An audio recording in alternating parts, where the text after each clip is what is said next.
প্রিয় ভাই ও বন্ধুরা, আজ আমরা এমন একটি বিষয় নিয়ে কথা বলবো যা আমাদের সমাজের অনেক যুবকের জীবনের বাস্তব চিত্র।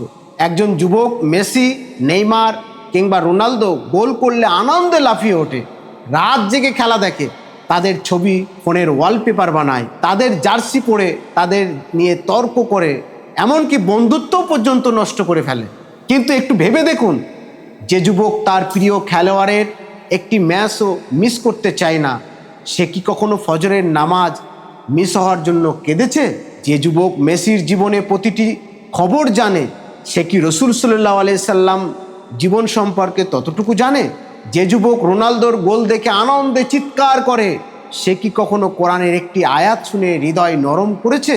ভাই, ইসলাম খেলাধুলা হারাম বলেনি, কিন্তু কোনো মানুষকে এত বেশি ভালোবাসা, যে ভালোবাসা আল্লাহ তার রসুল সাল্লাল্লাহু আলাইহি সাল্লামের ভালোবাসাকে পিছনে ফেলে দেয়, সেটাই হচ্ছে বিপদ।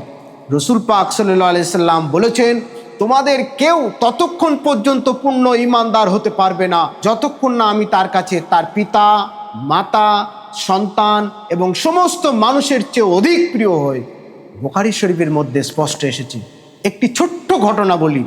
একজন যুবক ছিল, সে সবসময় ফুটবল নিয়ে ব্যস্ত থাকতো, প্রিয় খেলোয়াড়ের জন্য রাত জেগে ম্যাচ দেখত, কিন্তু ফজরের নামাজ কখনো সে পড়তো না। একদিন সে শুনল তার প্রিয় খেলোয়াড় গুরুতর ইনজুরিতে পড়েছে। খবর শুনে সে খুব কষ্ট পেল। সেদিন তার একজন বন্ধু তাকে বলল, যার জন্য তুমি এত কষ্ট পাচ্ছ সে তোমাকে চেনে না, কিন্তু আল্লাহ যিনি তোমাকে সৃষ্টি করেছেন তুমি তাকে ভুলে যাচ্ছ। কথাটা যুবকের হৃদয়ে আঘাত করল। সে বুঝতে পারল, মানুষের প্রতি ভালোবাসা থাকতে পারে, কিন্তু সেই ভালোবাসা যেন আল্লাহর স্মরণ এবং ইবাদতের পথে বাধা না হয়ে যায়। প্রিয় ভাই, মেসি, নেইমার, রোনালদো তারা সবাই একদিন অবসর নেবে, একদিন পৃথিবী ছেড়ে চলে যাবে। আমরাও একদিন চলে যাব। কবরে যখন প্রশ্ন করা হবে তোমার রবকে, তখন সেখানে জিজ্ঞাসা করা হবে না তোমার প্রিয় খেলোয়াড় কে, তোমার প্রিয় খেলোয়াড় কে। তাই আসুন, খেলাধুলা ভালোবাসি কিন্তু আল্লাহকে সবচেয়ে বেশি ভালোবাসি।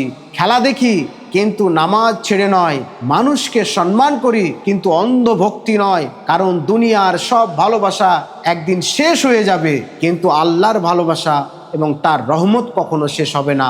আল্লাহ সুবহানাহু ওয়া তাআলা আমাদের সবাইকে সঠিক বুঝদান করুন এবং তার ভালোবাসাকে আমাদের অন্তরে সবচেয়ে বড় ভালোবাসা হিসেবে প্রতিষ্ঠিত করুন। আমিন সুম্মা আমিন।